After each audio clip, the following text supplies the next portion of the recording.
Motion of charge particle in uniform magnetic field. Uniform magnetic field term से आपको ये बात समझ में आना चाहिए कि हर जगह पे उसका magnitude as well as direction constant है, राइट। तो हमारे पास यहाँ पर तीन केस बनेंगे।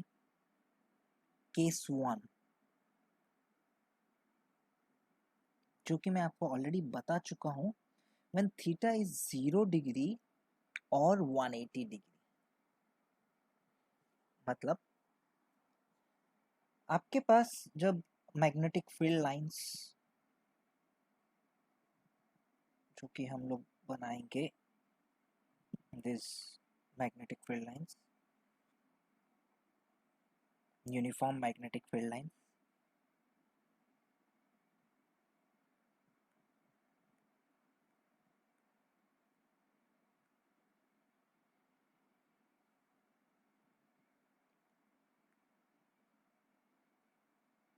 जब ये यूनिफॉर्म मैग्नेटिक फील्ड लाइंस में आपके पास एक पार्टिकल, ये आपके पास मैग्नेटिक फील्ड है और ये यूनिफॉर्म है, और यहाँ पर एक पार्टिकल आपके पास किससे जाएगा, इसको मैं कॉपी कर लेता हूँ। हमको चलो कॉपी करने की ज़रूरत नहीं है इसको, चलो इसको कॉपी कर लेते हैं, दो केसेस ले लेंगे इसका। आपके पास एक पार्टिकल क्या होगा, 0 डिग्री में जाएगा। मतलब यहाँ पर एक पार्टिकल है, चार्ज पार्टिकल है, क्यों, और ये भी इधर जा रहा है, दिस इज इसका वेलोसिटी वेक्टर। तो जब velocity vector in the direction में जाएगा, जैसे भी मैं जो भी मैंने आपको बताया था, तो यहाँ पर आपके पास थीटा की वैल्यू पहले वाले केस में, इस केस में आपके पास थीटा इक्वल्स क्या है, 0 डिग्री। मतलब फोर्स इन ये वाला केस इज इक्वल टू 0 है। जब फोर्स 0 है, मैग्नेटिक फोर्स इधर 0 है, तो पार्टिकल क्या होगा, particle will continue to move in straight line. तो ये है path of the particle, particle इसी स्ट्रेट लाइन में मूव करेगा। सिमिलरली अगर ये यहाँ पर एक और पार्टिकल होता जिसके ऊपर फोर्स कहाँ पर जा रहा होता, पीछे की तरफ जा रहा होता, लाइक दिस, इस केस में थीटा की वैल्यू आपके पास क्या है, 180 डिग्री। तब भी आपके पास फोर्स की वैल्यू क्या होगी, 0 होगी। ये बात मैंने आपको पहले ही बता दी है नोट पॉइंट में। तो पार्टिकल कैसे मूव करेगा, particle will move in straight line. तो इसका मतलब हम यहाँ पर ये कंक्लूड कर सकते हैं कि in either case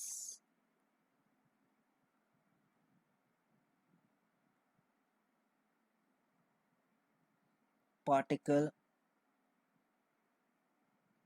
will continue to move in straight line। कोई डेविएशन नहीं होगा, पार्टिकल स्ट्रेट लाइन में मूव करता रहेगा, इसमें कोई डेविएशन नहीं आएगा इस केस में, केस वन में, राइट। अच्छा, अब केस टू देखते हैं।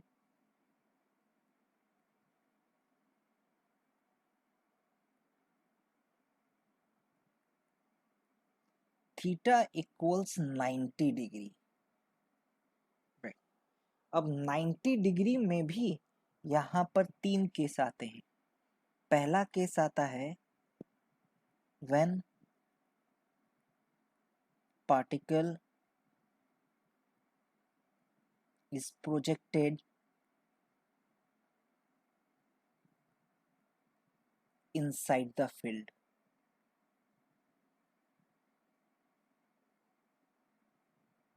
मतलब समझाऊंगा, समझना। थीटा इक्वल्स 90 डिग्री का मतलब क्या है, देखो, अब मैं यूनिफॉर्म फील्ड लाइंस बना रहा हूँ, राइट, और वो मैं बना रहा हूँ इनटू द प्लेन बना रहा हूँ। इस जगह पे यहाँ पर यूनिफॉर्म फील्ड लाइंस है और वो इनटू द प्लेन है, यूनिफॉर्म है एंड सफिशिएंट है। ऐसा नहीं कि कुछ जगह के बाद जाने के बाद खत्म हो गई है, नहीं, सफिशिएंटली लॉन्ग बना लिया मैं, बहुत जगह है।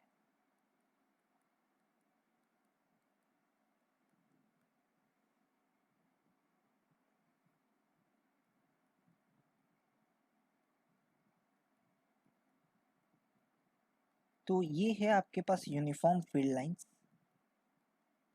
सफिशिएंटली लॉन्ग रीजन में आपके पास पूरा फील्ड लाइन है, राइट। मैग्नेटिक फील्ड बी है, और पार्टिकल को, एक चार्ज पार्टिकल को आप यहाँ पर अंदर में मान के चलो एक पॉजिटिव चार्ज पार्टिकल है, आप इस पॉजिटिव चार्ज पार्टिकल को अंदर में ऐसा प्रोजेक्ट किए, इस वेलोसिटी से इधर प्रोजेक्ट किए, राइट। अभी पॉइंट है इसके ऊपर फोर्स कहाँ लगेगा, किस डायरेक्शन में सर फोर्स लगेगा, हमको तो नहीं पता। चलो डायरेक्शन तो आपको समझाया हुआ है। Force will be perpendicular to both v vector and b vector, ठीक है। तो सबसे पहले मैं यहाँ पर क्या करता हूँ, अपना 3 डायमेंशनल एक्सिस यहाँ पर बना लेते हैं, इसको इधर रख दिया एंड इसका कलर वाइट कर देते हैं, 3 डायमेंशनल एक्सिस। तो आपके पास v वेक्टर का डायरेक्शन आपको समझ में आ गया है, इस डायरेक्शन में आपके पास v वेक्टर है, मतलब ऊपर की तरफ है, राइट। और जो मैग्नेटिक फील्ड है वो इसके मतलब अंदर है, मतलब दिस इज मैग्नेटिक फील्ड। तो आपके पास एक ही एक्सिस बच गई जिसके ऊपर फोर्स लगेगा, जिस एक्सिस के ऊपर फोर्स लगेगा आपके पास तो एक ही एक्सिस बच गई, और वो कौन सी एक्सिस है जिसके ऊपर फोर्स लगेगा, इस एक्सिस है, ये रहा एक्सिस। इसका मतलब फोर्स आपके पास इस चीज के ऊपर, इस चार्ज पार्टिकल के ऊपर या तो राइट में लगेगा या तो लेफ्ट में लगेगा, वो आपको पता नहीं कहाँ लगेगा, इधर राइट और लेफ्ट, राइट। या तो फोर्स ये है या ये है, और तो कोई ऑप्शन नहीं बचा आपके पास, क्योंकि दोनों को परपेंडिकुलर होना है भाई, तो या तो ये या तो ये। तो ऐसे सिनेरियो में हम लोग क्या करते हैं, टेबल बनाते हैं, बनाइए टेबल। तो क्योंकि चार्ज को हम लोग क्या लिए हैं, पॉजिटिव लिए हैं, देखो Q V B F, Q की वैल्यू आपके पास पॉजिटिव, वी आपके पास जे, बी आपके पास माइनस के। तो नेक्स्ट स्टेप में हम लोग क्या करते हैं, प्लस जे के माइनस यहाँ रख दिया,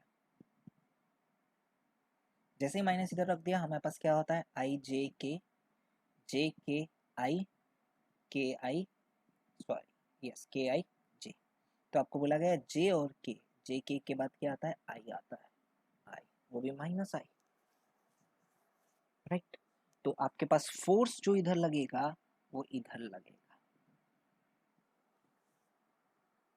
तो आपने इसके ऊपर फोर्स अभी फिलहाल के लिए निकाल लिया जब इसका पोजीशन ये था, जो कि perpendicular to both.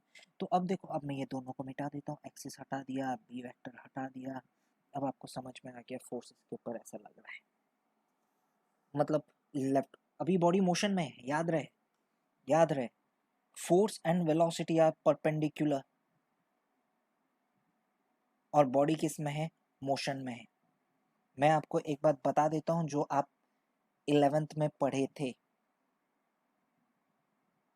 When force and velocity are always perpendicular, हमेशा परपेंडिकुलर अगर हुआ, when force and velocity are always perpendicular, हमेशा अगर परपेंडिकुलर हुआ, then particle will move on circular path। ये ट्रू है, अगर ऑलवेज परपेंडिकुलर, हमेशा होना चाहिए, ऐसे नहीं कि अभी परपेंडिकुलर है थोड़ा सा आगे जाके परपेंडिकुलर नहीं हो। अब देखो यहाँ पर फोर्स ऐसे लग रहा है, वी ऐसे, पार्टिकल तो थोड़ा सा तो बेंड होगा ना, अभी ऐसे सीधा जा रहा था, तो थोड़ा सा आगे जाने के बाद पार्टिकल बोलेगा भाई फोर्स लग रहा है, फोर्स लग रहा है, तो अपन को क्या होना पड़ेगा, बेंड होना पड़ेगा। तो पार्टिकल क्या हुआ, थोड़ा सा आगे गया और इस डायरेक्शन में बेंड हुआ, और वेलोसिटी का डायरेक्शन ये हो गया।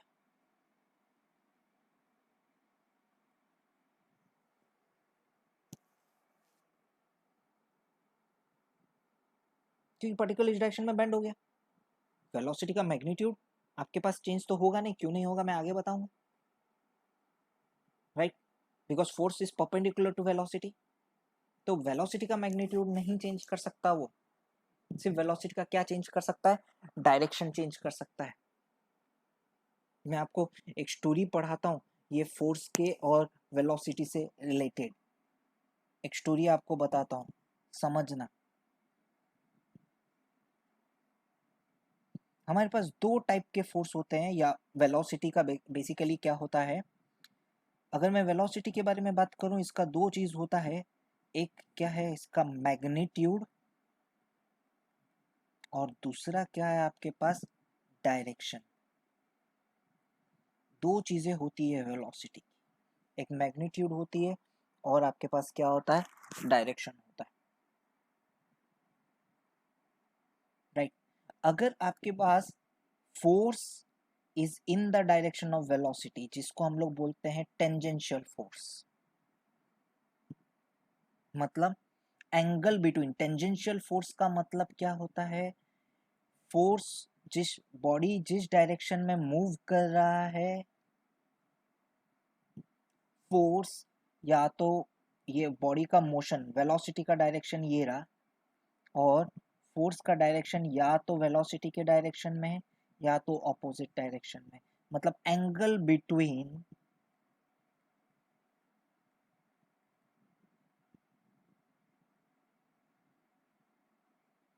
F vector and V vector equals 0 और 180। अगर इन दोनों में से कोई भी सिनेरियो हुआ, उस टाइप के फोर्स को हम लोग क्या बोलेंगे, टेंजेंशियल फोर्स बोलेंगे। चलिए, अगर टेंजेंशियल फोर्स हुआ, वो बॉडी का डायरेक्शन नहीं चेंज करेगा, मैग्नीट्यूड चेंज करेगा, फोर्स का, वेलोसिटी का मैग्नीट्यूड चेंज करेगा, या तो वेलोसिटी को बढ़ाएगा या तो वेलोसिटी को घटाएगा। अगर इन द डायरेक्शन हुआ वेलोसिटी को बढ़ाएगा, अगर ऑपोजिट टू द डायरेक्शन हुआ वेलोसिटी को घटाएगा, पर उसका पाथ चेंज नहीं करेगा। डायरेक्शन का मतलब मैं यहाँ पर पाथ का मतलब बताता हूँ, there is no change in its path. But अगर आपके पास सेंट्रीपिटल फोर्स हुआ, सेंट्रीपिटल फोर्स का मतलब क्या है, angle between force and velocity is 90 degree. अगर ऐसा टाइप का फोर्स हुआ, this is called centripetal force. Means आप यहाँ पर ऐसे समझ सकते हैं, angle between F vector and V vector equals 90 degree always. ऐसा नहीं ऑलवेज 90 डिग्री, थोड़े समय के बाद नहीं चला गया, ऐसा नहीं। तो इसका मैग्नीट्यूड ये चेंज नहीं करेगा, बट इसका पाथ चेंज कर देगा, एंड पाथ इज सर्क्यूलर। इसका आपके पास क्या है, स्ट्रेट लाइन। एंड लास्ट आपके पास आता है जो बोथ चेंज करने वाला, मतलब अगर आपके पास कोई एंगल होगा फोर्स और वेलोसिटी के बीच में, मतलब ऐसा अगर कोई सिनेरियो आ गया कि आपके पास बॉडी इस डायरेक्शन में मूव कर रहा है और फोर्स ऐसे लग रहा है एक एंगल थीटा पे, तो इसका मैग्नीट्यूड भी चेंज होगा, एज वेल एज डायरेक्शन भी चेंज होगा, पाथ भी चेंज होगा, और आप पाथ कैसा होगा आप नहीं बता सकते, आप पाथ नहीं बता सकते। तो पाथ और वेलोसिटी और फोर्स को लेकर ये स्टोरी है। तो यहां पर जब हम लोग क्या किए हैं, फोर्स वेलोसिटी के परपेंडिकुलर लग रहा है, तो जैसे कि मैंने आपको बताया, उसका मैग्नीट्यूड चेंज नहीं होगा, बट उसका क्या चेंज होगा, सिर्फ और सिर्फ पाथ या डायरेक्शन चेंज होगा। तो डायरेक्शन चेंज हुआ। अब जैसे ही वो इस तरफ टिल्ट हो गया, ये इस तरफ टिल्ट हो गया, इधर वापस एक्स वाई जेड एक्सिस बनेगी, बना देते हैं एक्स वाई जेड एक्सिस इस पॉइंट पे। तो हम लोग, ये वाला हो गया हमारा एक्स एक्सिस, ये हो गया वाई एक्सिस, और जेड एक्सिस जो अंदर की तरफ है, ऐसा, ठीक है। अब वापस से लिखेंगे, ये हो गया आई, और ये मैग्नेटिक फील्ड का डायरेक्शन आपको तो यहाँ पर गिवन है, मैग्नेटिक फील्ड कहाँ पर है आपके पास? अंदर की तरफ मैग्नेटिक फील्ड है, वही है, पूरा सेम ही है। तो आपके पास फोर्स कहाँ लगेगा? Minus I. Force minus I में लग रहा है, मतलब perpendicular to V and B. देखो, perpendicular to V and B लगा देता हूँ, इस डायरेक्शन में फोर्स लग जाएगा।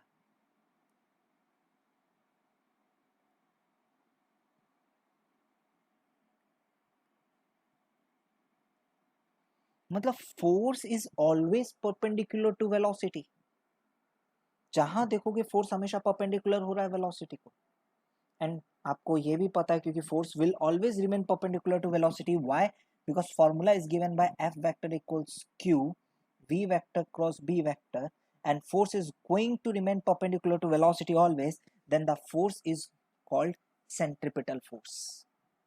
और इस पार्टिकल का पाथ कैसा होगा? इस पार्टिकल का पाथ होगा सर्कुलर पाथ।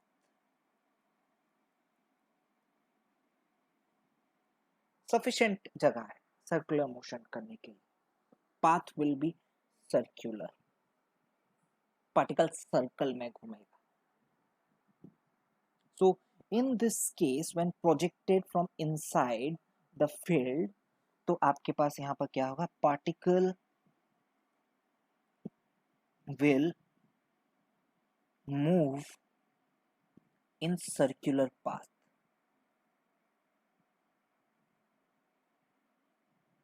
और why? Because force is always acting perpendicular to velocity vector. हमेशा परपेंडिकुलर एक्ट कर रहा है, इसलिए पार्टिकल किस में मूव करेगा? सर्कुलर पाथ में मूव करेगा, और कोई रीजन नहीं है,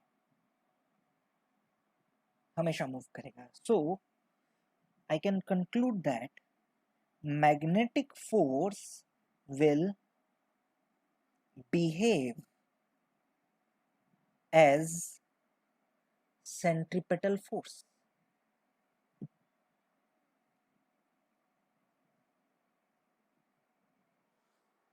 मैग्नेटिक फोर्स सेंट्रिपेटल फोर्स के जैसे बिहेव करेगा, राइट?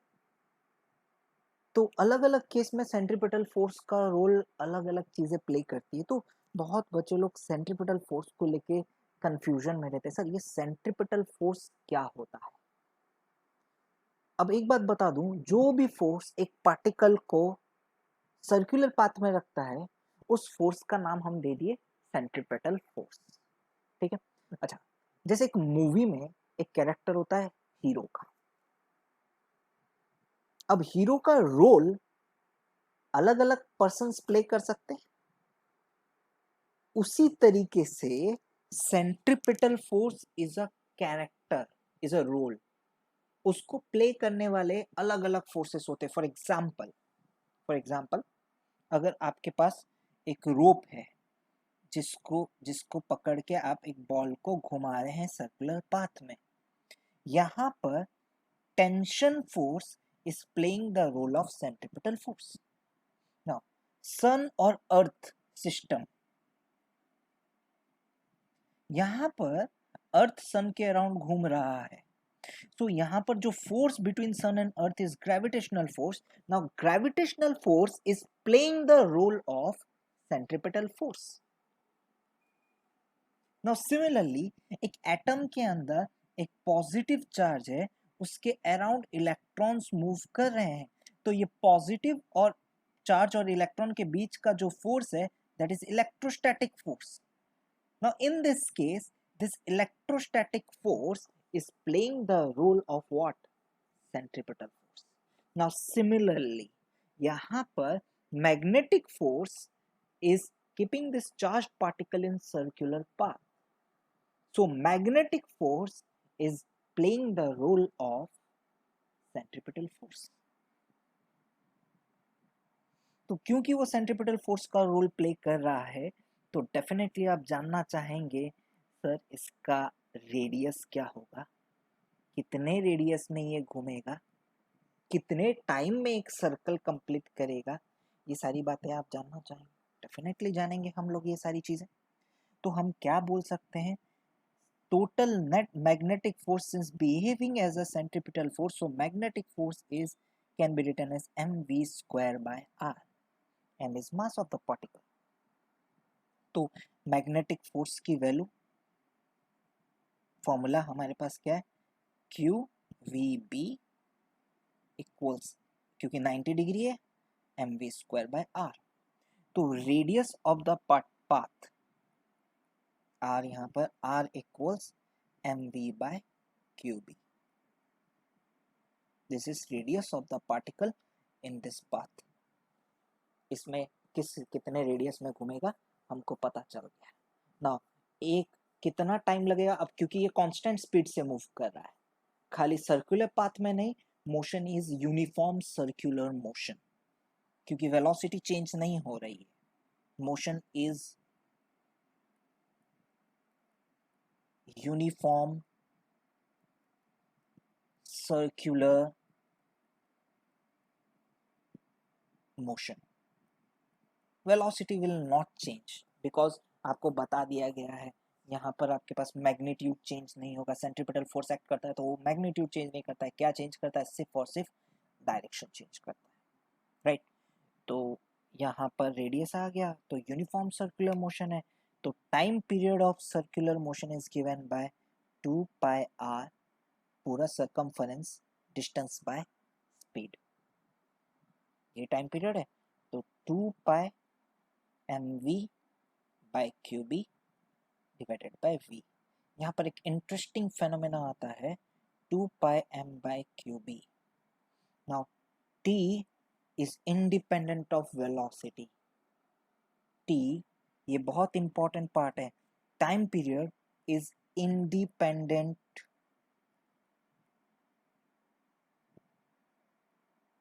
Of velocity. मतलब इसका क्या यूज है आपको समझाता हूं, ये टर्म का मतलब, मेरे पास यहाँ पर दो पार्टिकल्स हैं, हम यहाँ पर एक वापस से फील्ड बनाते हैं, यूनिफॉर्म फील्ड बनाते हैं,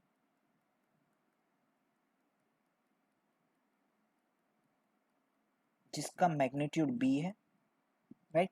यहाँ पर दो पार्टिकल है, दोनों का चार्ज सेम है, मास सेम है, ठीक है, दोनों का चार्ज सेम है, मास सेम है, बट इसको मैं कम वेलोसिटी से प्रोजेक्ट किया हूं, वेलोसिटी v1, इसको अपन ज्यादा वेलोसिटी से प्रोजेक्ट किए हैं, वेलोसिटी v2। मतलब आप ऐसा बोल सकते हैं sir v2 is greater than v1। आपको पता है दोनों का अगर चार्ज सेम है, मास सेम है, तो दोनों जो सर्कुलर पाथ कवर करेंगे, ये जो पहला वाले का सर्कुलर पाथ तो छोटा होगा because it is directly proportional to velocity, you can check that out, and ये वाला थोड़ा बड़ा सर्कुलर पाथ होगा because directly proportional to velocity, right. इसका जो टाइम पीरियड होगा, इसका भी टाइम पीरियड क्या होगा, सेम होगा। ये जितने टाइम में बड़ा पार्ट कवर करेगा, ये उतने ही टाइम में छोटा वाला पार्ट कवर करेगा, because radius is directly proportional to velocity, radius होता है mv/qb, more is the velocity, more is the radius, but time period is independent of velocity। आपके पास दो पार्टिकल है जिनका चार्ज भी सेम है, मास भी सेम है, सेम फील्ड में आपने उसको अंदर से प्रोजेक्ट किया है, तो आपके पास वो सेम टाइम में एक सर्कल कवर करेंगे, एक पूरा साइकिल कंप्लीट करेंगे। ये बहुत ही इंपॉर्टेंट कंसेप्ट है, t is independent of velocity, right. तो क्यों ऐसा हो जाता है, बिकॉज ये जो धीरे वेलोसिटी से जा रहा है वो कम डिस्टेंस कवर करता है, ये ज़्यादा डिस्टेंस कवर करता है, और डिफरेंट वेलोसिटीज़ है, तो आपके पास टाइम आपके पास क्या रहता है, कांस्टेंट रहता है, टाइम पीरियड आपके पास क्या रहता है, इसमें कांस्टेंट आ जाता है। तो ये आपके पास केस 2 का पहला वाला पार्ट था, when particle is projected inside the field, देखो थीटा 90 डिग्री है, यहाँ पर थीटा 90 डिग्री है, वेलोसिटी ऊपर है और आपके पास मैग्नेटिक फील्ड क्या into the plane, theta is always 90 degree, right. तो नेक्स्ट वाला पार्ट आपको बताएंगे जब when particle is projected from outside the field. देखो second,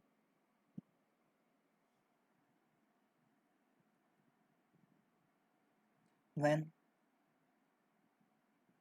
particle is projected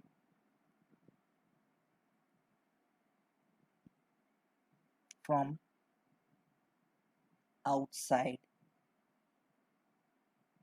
the field, a field must be sufficiently long enough। Outside से project किया गया field, उसके बाद सफिशिएंटली लॉन्ग होना चाहिए। मैं वही पढ़ा रहा हूँ, लॉन्ग का मतलब क्या है मैं आपको अभी आगे बता दूंगा। फील्ड पर सफिशिएंटली लॉन्ग होना चाहिए, ठीक है। तो देखो सफिशिएंटली लॉन्ग का क्या मतलब है इसमें। अब आउटसाइड द फील्ड से प्रोजेक्ट करेंगे, उसमें भी दो केस आता है, दोनों केस आपको दिखाता हूँ। यहाँ पर बहुत बड़ा फील्ड है, सफिशिएंटली लॉन्ग है, तो कोई टेंशन नहीं लेफ्ट राइट से कहीं और से बाहर निकल जाएगा, नहीं कहीं और से बाहर नहीं निकलेगा।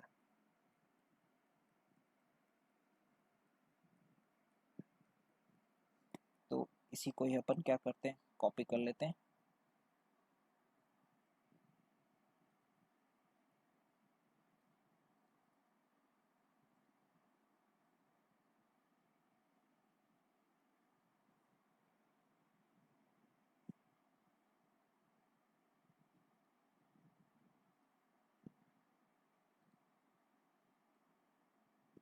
तो ये हो गया सफिशिएंटली लॉन्ग एनफ, ये वाला पार्ट।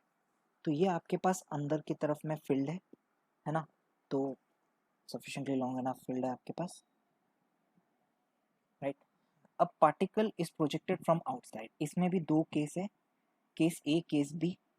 केस ए आपके पास इधर क्या है, जब आप पार्टिकल को 9 ऐसे प्रोजेक्ट करेंगे, ये फील्ड का बेसलाइन है,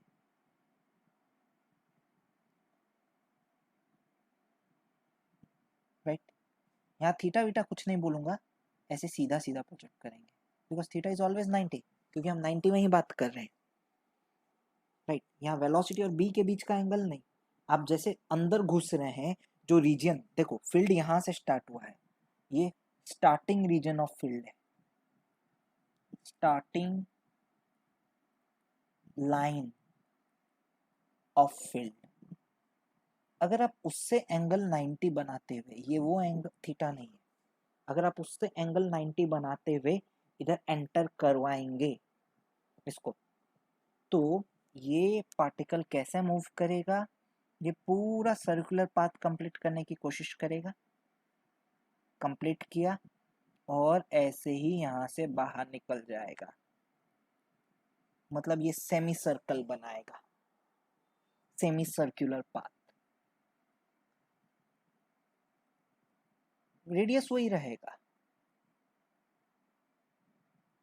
सेमी सर्कुलर पाथ है, रेडियस वही रहेगा, टाइम पीरियड आधा हो जाएगा, रेडियस आपके पास वही रहेगा, वेलोसिटी टाइम पीरियड आपके पास आधा हो जाएगा, मतलब इधर से इस पाथ में जाने के लिए जहाँ पर 2 पाया, रेडियस आपके पास वही रहेगा, बिकॉज फोर्स इज सेंट्रीपिटल। अगर आप पूछेंगे सर इस केस में रेडियस क्या है, तो यहाँ पर से यहाँ पर radius r equals M V by Q B, वही रहेगा, पर टाइम पीरियड क्या हो जाएगा, आधा हो जाएगा, टाइम पीरियड हो जाएगा 2 pi M by Q B की जगह पे हो जाएगा pi M by Q B, right. Theta अभी भी 90 है, थीटा 90 है, राइट। अच्छा, अब अगर इसमें नेक्स्ट केस क्या है, आप पार्टिकल को अंदर भेज रहे हैं एक एंगल थीटा से, या अल्फा ले लो, चलो ऐसे भेज रहे हैं, एक एंगल अल्फा से भेज रहे हैं, इधर एंगल ये अल्फा बना रहा है, तो पार्टिकल जाएगा इस पाथ में घूमेगा, जिस एंगल से एंटर किया था उसी एंगल से, अगर ये वाला एंगल को आप अल्फा माने, जिस एंगल से वो एंटर किया था उसी एंगल से वो क्या होगा, एग्जिट कर जाएगा पूरा पार्टिकल। उसी एंगल से एग्जिट कर जाएगा। फुल कैलकुलेशन है अपने पास, मैं आपको डायरेक्ट बता देता हूँ। उसी एंगल से वो एग्जिट कर जाएगा। ये वाला एंगल भी क्या होगा, अल्फा ही होगा। देखो एंगल आप कहाँ से बना रहे हैं, हम राइट साइड की एक्सिस से बना रहे हैं। जिस एंगल से वो एंटर किया है उसी एंगल से वो क्या कर जाएगा, एग्जिट कर जाएगा। रेडियस ऑफ द पाथ वही रहेगा। यहाँ पर इस केस में भी कहीं पर से भी मान के चलो ये रहा, यहाँ से आप अगर रेडियस बनाने की कोशिश करेंगे, ये रहा आपके पास रेडियस, पार्टिकल यहाँ से एंटर कर रहा है, ये हो गया radius of the path are.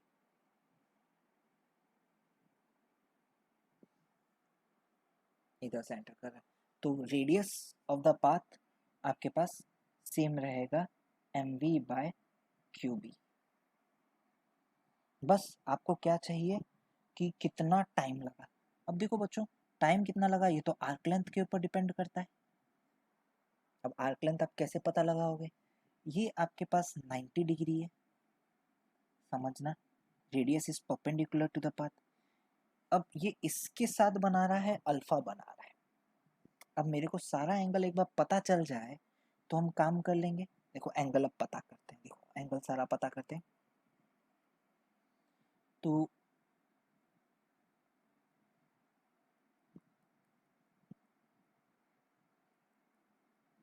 ठीक है, अच्छा ये आपके पास अल्फा है, टोटल एंगल जो इसके साथ बना रहा है, एंड ये आपके पास 90 है। तो पहले तो मेरे को ये वाला एंगल मिल गया, दिस वाला, ये वाला एंगल आपके पास हो गया पाई माइनस अल्फा। ये जब पाई माइनस अल्फा हो गया, ये टोटल आपके पास 90 है, तो ये वाला एंगल भी आपके पास पता चल जाएगा। ये वाला एंगल आपके पास कितना हो जाएगा, pi by 2 minus pi minus alpha, that is alpha minus pi by 2। ये वाला एंगल आपको पता चल गया, इसके साथ जो एंगल बन रहा है, बिकॉज आपके पास ये टोटल 90 है। अब मुझे एंगल चाहिए ये वाला, विच मीन्स मुझे एंगल चाहिए ये वाला। अब ये भी 90 है, तो pi by 2 minus alpha minus pi by 2, तो ये वाला एंगल आपके पास क्या बन जाता है वापस से, पाई माइनस अल्फा। तो ये वाला एंगल भी आपके पास हो गया पाई माइनस अल्फा, तो ये भी सेम एंगल है, that is pi minus alpha. तो टोटल एंगल आपके पास क्या हो गया, 2 पाई माइनस अल्फा। देखो अल्फा कौन सा एंगल है बस वो याद रखना। टोटल एंगल आपके पास जितने में जा रहा है ये 2 पाई माइनस अल्फा, ये टोटल एंगल है, आर्क एंगल। अब आपके पास टाइम पीरियड हो गया, total arc length is equal to, हम क्या बोलते हैं, आर थीटा। तो टाइम पीरियड आपके पास क्या हो जाएगा, 2 pi minus alpha into R की जगह पे M V by Q B by V, that is 2 pi minus alpha M by Q B. खत्म, ये आपके पास पूरा आ गया। अब अल्फा की वैल्यू यहाँ पर देखो क्या है, पाई बाय 2 है, 2 पाई माइनस 2 अल्फा है, सॉरी 2 पाई माइनस 2 अल्फा। अब यहाँ अल्फा की वैल्यू देखो यहाँ पर क्या है, पाई बाय 2 है इस केस में, तो यहाँ अल्फा की वैल्यू पाई बाय 2 डाल के देख लो। पाई बाय 2 डाले तो यहाँ पर 2 कैंसिल आउट हो गया, पाई बचा, 2 pi minus pi, pi pi M by Q B, आ गया आपके पास आंसर।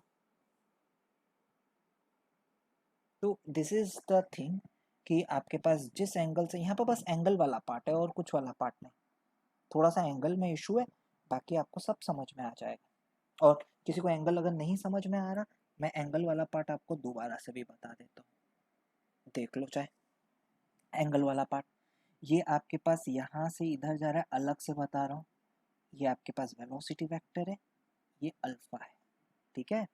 ये रेडियस है जो इसको परपेंडिकुलर है, 90।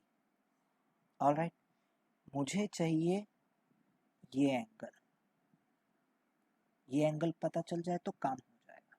ठीक है, ये एंगल पता करने के लिए मुझे चाहिए ये वाला एंगल, या आप बस खाली कोई भी एंगल, ये वाला एंगल पता चल जाए तो काम चल जाएगा। एक ही तो बात है। डन। तो ये कैसे पता लगाऊं? अच्छा, ये अल्फा है, ये तो टोटल 180, तो ये वाला एंगल क्या हो जाएगा? पाई माइनस अल्फा। अब ये दोनों भी 90 है, तो ये वाला एंगल क्या हो जाएगा आपके पास? Pi by 2 minus pi minus alpha, which is alpha minus pi by 2। अब पिंक और येलो भी तो 90 डिग्री है, तो अगर आप उसको वैसे करेंगे तो ये क्या हो जाएगा आपके पास? पाई माइनस अल्फा। तो ये पाई माइनस अल्फा है, तो ये भी क्या हो गया? पाई माइनस अल्फा हो गया। You can understand this like this. करके देख लो, थोड़ा सा ज्योमेट्री है बस, और कुछ नहीं, थोड़ा सा geometry.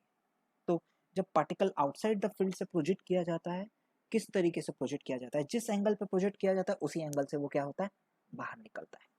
This is the story when particle is projected from outside the field. Now case 3 बोलता है आपके पास व्हेन थीटा, केस 3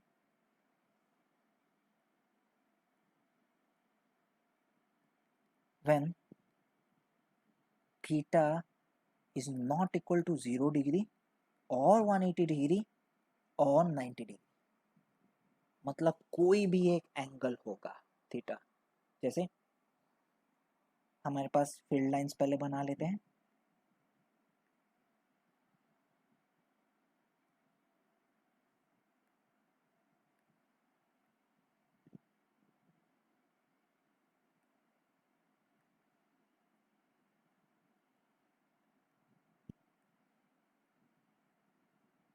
ठीक है, तो पार्टिकल जब आपके पास प्रोजेक्ट किया गया इधर, इस केस में ऐसा, जिसमें ये आपके पास ये मैग्नेटिक फील्ड हो गया और पार्टिकल यहाँ पर ऐसे प्रोजेक्ट किया गया v वेलोसिटी, ऐसा प्रोजेक्ट किया गया ये पार्टिकल।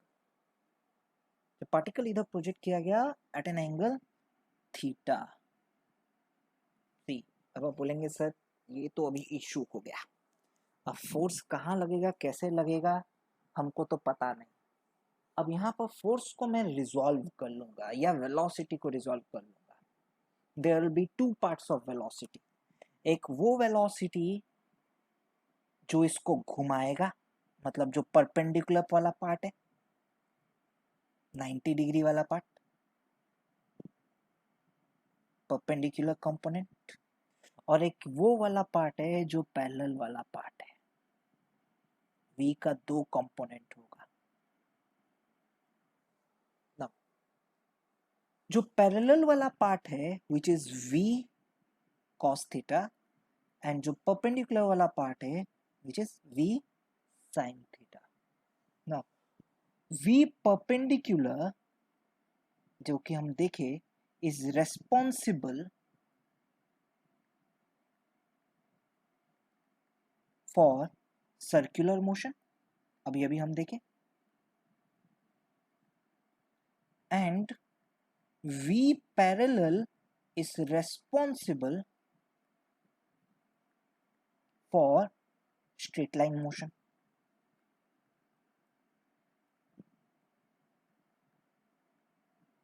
ये दो चीज हम लोगों ने देखा। अगर आपके पास v परपेंडिकुलर है तो सर्कुलर मोशन के लिए रेस्पॉन्सिबल है, और जो पैरेलल है वो किसके लिए रेस्पॉन्सिबल है? स्ट्रेट लाइन पाथ के लिए रेस्पॉन्सिबल है। जैसे कि दोनों ही केस आप देख चुके हैं, अभी अभी मैंने आपको बताया, ये आपके पास सर्कुलर मोशन परपेंडिकुलर, और पैरेलल आपके पास कैसा है? Straight line motion. तो ये पार्टिकल कैसे मूव करेगा? सर्कल में भी मूव करेगा प्लस स्ट्रेट लाइन में भी मूव करेगा, तो उस पाथ का नाम हम लोगों ने दिया है हेलिक्स। मतलब ये घूमेगा भी सर्कल में और सीधा भी जाएगा। पार्टिकल का पाथ कुछ ऐसा रहेगा।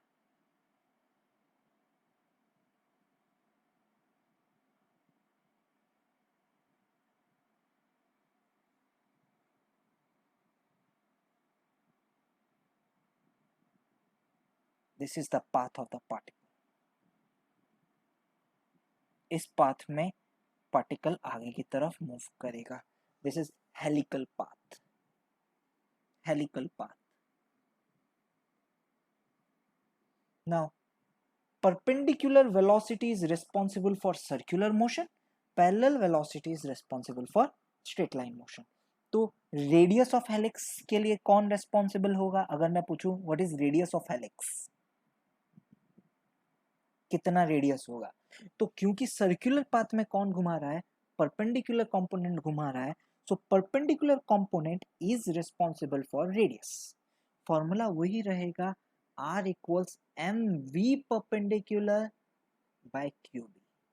तो यहाँ v परपेंडिकुलर क्या है? M V sine theta by Q B. और time period is independent of velocity, that is 2 pi M by Q B. Time period एक सर्कुलर मोशन का उतना ही लगेगा। अब क्वेश्चन इज बच्चों, pitch. What is pitch? Pitch is this, कितना ऊपर गया, क्योंकि ये यहां से स्टार्ट हुआ था, एक सर्कल खत्म हुआ यहाँ पे, क्योंकि पूरा सर्कुलर पाथ है भाई। अगर ये ऊपर नहीं जा रहा होता तो यहाँ पर ही क्या कर रहा होता? सर्कल में घूम रहा होता, अगर पैरेलल कंपोनेंट ना होता तो क्योंकि पैरेलल कंपोनेंट है इसलिए ये ऊपर जा रहा है, और ऊपर जा रहा है इसलिए आपके पास क्या आ रहा है? पिच आ रहा है। So pitch is due to its straight line motion. तो स्ट्रेट लाइन मोशन के लिए कौन रिस्पॉन्सिबल है? Parallel component. Parallel component responsible है स्ट्रेट लाइन मोशन के लिए। तो पिच ऑफ दिस पाथ क्या रहेगा? डिस्टेंस, पिच क्या है? डिस्टेंस है, तो आपके पास वेलोसिटी इनटू टाइम। मतलब ये जो स्ट्रेट लाइन पाथ के लिए कितना वेलोसिटी है, और ये स्ट्रेट लाइन पाथ में कितने टाइम के लिए? अरे ये तो टाइम उतने ही टाइम के लिए रहेगा ना जितने टाइम में ये घूमेगा। और स्ट्रेट लाइन पाथ में कितने वेलोसिटी सी है? v cos theta. तो आपके पास पिच क्या हो गया? v cos theta multiplied by 2 pi m by Q B. ये आपके पास क्या हो गया? पिच हो गया। तो these are all the cases of motion of a charged particle in uniform magnetic field। so अभी हम लोग जैसे मोशन ऑफ चार्ज पार्टिकल देख चुके हैं इन मैग्नेटिक फील्ड, तो यहाँ पर एक कंपैरिजन करते हैं हम लोग। Comparison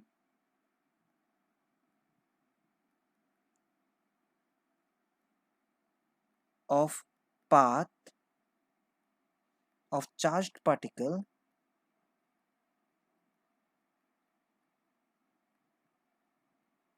in electric field and magnetic field, right. तो अगर इलेक्ट्रिक फील्ड में सेम सिचुएशन हुआ, मैग्नेटिक फील्ड में सेम सिचुएशन हुआ, तो पाथ किस तरीके से रहेगा, राइट। तो सबसे यहाँ पर हम लोग एक टेबल बनाएंगे, इलेक्ट्रिक फील्ड वाला, दूसरा वाला मैग्नेटिक फील्ड, ठीक है। तो अगर आपके पास यूनिफॉर्म इलेक्ट्रिक फील्ड लाइन है, this is uniform field line, and ये आपके पास पहला केस है, एक चार्ज्ड पार्टिकल यहाँ पर v वेलोसिटी से जा रहा है, मतलब theta equal 0, case 1, theta equal 0। तो आपके पास इसका पाथ कैसा होता है? Path is a straight line path. तो इसमें भी पाथ क्या है? स्ट्रेट लाइन है। और अगर इस केस में अगर आप देखेंगे थीटा इक्वल 0 में आपके पास कैसी फील्ड लाइन है? Magnetic, uniform magnetic field lines है। और यहाँ पर भी एक चार्ज्ड पार्टिकल आपने रखा है, और एंगल 0 और 180 बोल दें, सेम 0 और 180। तब भी आपके पास पाथ इस केस में भी कैसा आएगा, स्ट्रेट लाइन पाथ आएगा।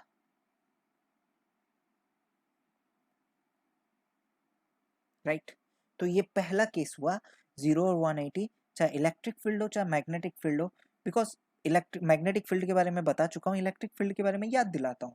इसके ऊपर मैग्नेटिक फील्ड में इसके ऊपर फोर्स 0 लगेगा, इस केस में मैग्नेटिक फोर्स आपके पास 0 है, पर इस केस में इलेक्ट्रिक फोर्स जो इसके ऊपर लगेगा दैट इज Q इंटू ई, जो कि इस डायरेक्शन में लगेगा।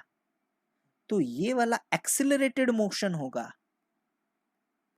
बट आपके पास ये कैसा होगा, यूनिफॉर्म मोशन, बिकॉज उसमें फोर्स नहीं है, इसमें फोर्स है। फोर्स है तो इसमें एक्सिलरेटेड मोशन, और इसमें कैसा है, फोर्स नहीं है तो यूनिफॉर्म मोशन। ये पहला डिफरेंस आया। नाउ दूसरा, bit 2, theta equals 90 degree, means आपके पास यहां पर फील्ड लाइंस कुछ इस तरीके से ले लो, वापस से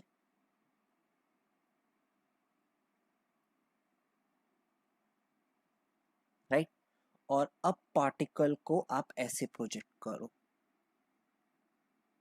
परपेंडिकुलर एफ, इस तरीके से, सॉरी इधर velocity charge particle Q, velocity v से ऐसा आप प्रोजेक्ट करो। राइट तो इसके ऊपर फोर्स हमेशा परपेंडिकुलर नहीं लगेगा, स्टार्टिंग में परपेंडिकुलर लगेगा, जो कि यहाँ पर वैल्यू आपके पास क्या है, ई क्यू ई, फोर्स इधर लगेगा, तो इसका पाथ कैसे होते होते जाएगा, पैराबोलिक पाथ होते होते जाएगा, ऐसे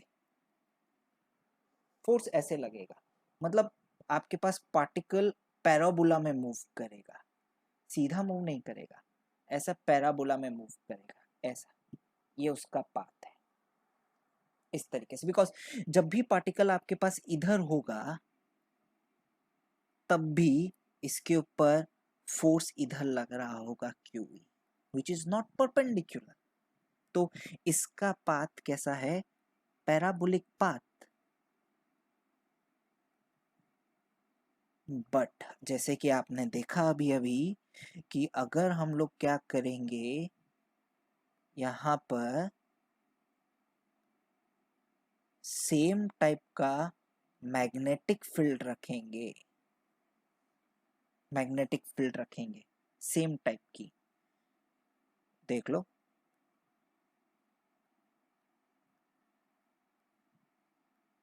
मैग्नेटिक फील्ड, और चार्ज्ड पार्टिकल को इधर क्या करेंगे, यहाँ पर theta equals 90, means charged particle को अगर ऐसे प्रोजेक्ट करेंगे Q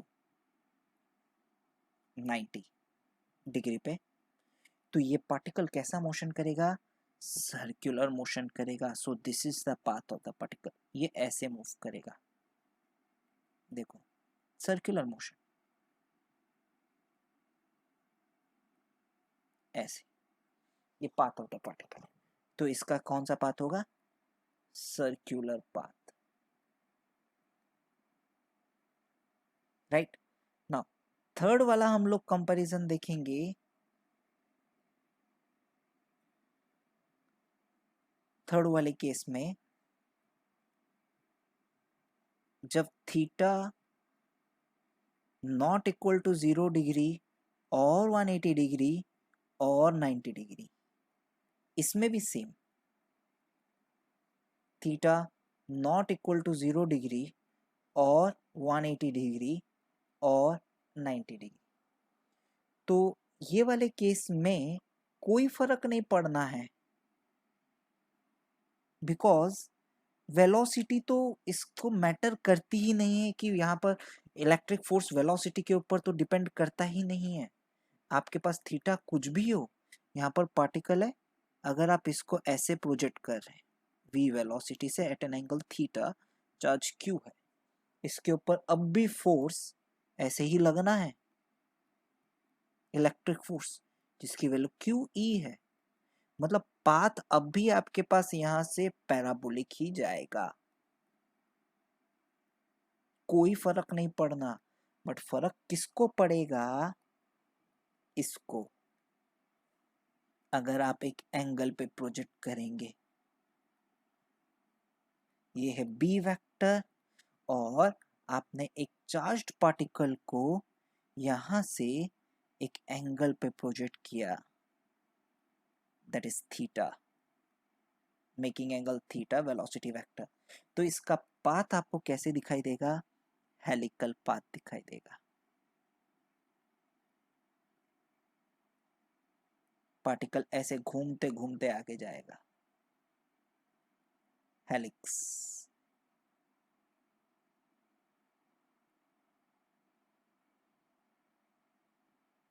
ये इसका पाथ है इस पार्टिकल का, राइट, हेलिकल पाथ। तो ये मैंने कंपैरिजन किया, एक शॉर्ट कंपैरिजन है आपके पास इलेक्ट्रिक फील्ड और मैग्नेटिक फील्ड में किस तरीके से ये बिहेव करेंगे चार्ज्ड पार्टिकल अगर वेलोसिटी से जा रहे हैं, राइट। अपने पास नेक्स्ट टॉपिक है work done by magnetic force on charged particle. Now जैसे कि आप देख चुके हैं, since magnetic force is always perpendicular to velocity of particle, हमेशा परपेंडिकुलर रहेगा। कहां से पता चला? F vector equals Q V vector cross P vector, तो हमेशा वेलोसिटी को परपेंडिकुलर रहेगा। This implies magnetic force is always perpendicular to displacement of particle. अगर वेलोसिटी को परपेंडिकुलर है, आप सभी को पता है all particles displaces in the direction of velocity. इसका मतलब वेलोसिटी को परपेंडिकुलर है, इसका मतलब डिस्प्लेसमेंट को भी परपेंडिकुलर है। अगर force is perpendicular to displace, that implies work done by magnetic force is zero. Since magnetic force does no work,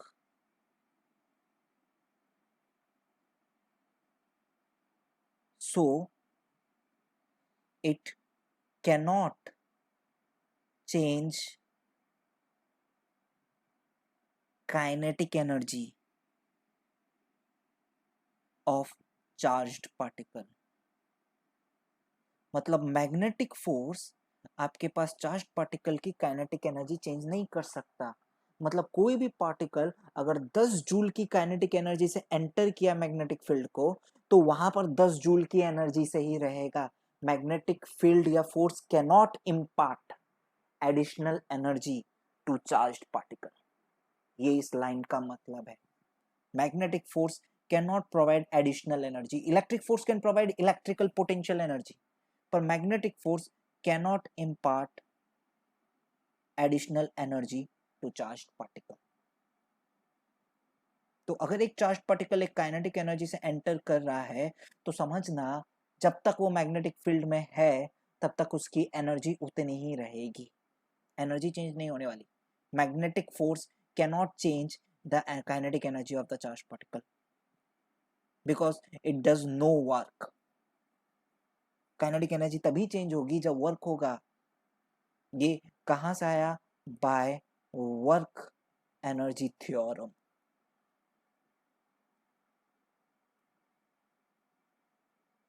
right, work energy theorem से हमको ये वाली बातें पता चली।